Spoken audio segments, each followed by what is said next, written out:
State legislature will begin working on the budget for the upcoming year, which starts on July 1st. CapitolBeatOK.com's Pat McGuigan joins us now with a look at the week ahead. First, before we look ahead, the budget holes from the last budget, that's all fixed. Governor signed it. It's done, right? Yeah, they got their new baseline so that they can look at 2011 realistically. To do that, they had to get 2010 done first. They finished that exactly as predicted a week ago when I was with you, but there was some bumps in the road along the way. It did get done. Yeah. Realistically, then, what's the base and what's going to be the toughest thing to work through in this next budget for the next fiscal year? I think the toughest thing to work through is going to be the comparatively protected agencies, education, corrections, DPS, versus all the others, Healthcare Finance Authority.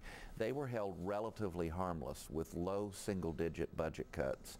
The other agencies have endured 10, 11, 9, depending on who you talk to, percent cuts.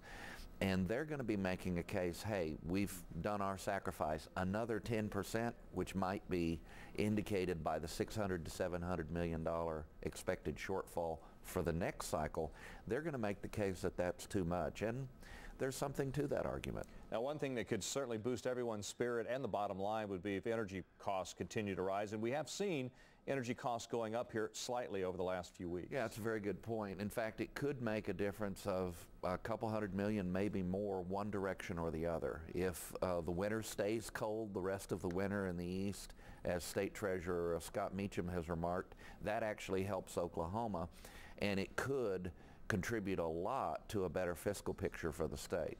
What about, I'm hearing things about unfunded obligations in the government-run pension retirement programs. That's a little complicated for me. It is. It's very troubling because there's one report from the Pew Center for the States, which is a very respected group, that Oklahoma only has about 60% of the money needed to pay out its obligations for retirements and for pensions, the 8 state-run programs, the worst of the bunch being the teacher retirement system.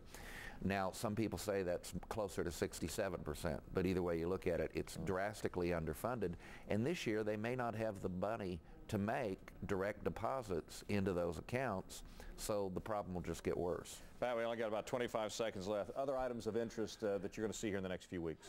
There's an Energy Stabilization Fund, which has bipartisan support coming from Speaker Chris Benj with help from the Democratic side of the aisle, and it would smooth out the peaks and valleys in the way that energy taxes are used. It wouldn't create any new taxes, but collect revenues and disperse them differently, and that's a big one. All right, Pat, we do appreciate your insight each week. Thanks very much. All right. And coming up in 10 minutes, Emily Wood tells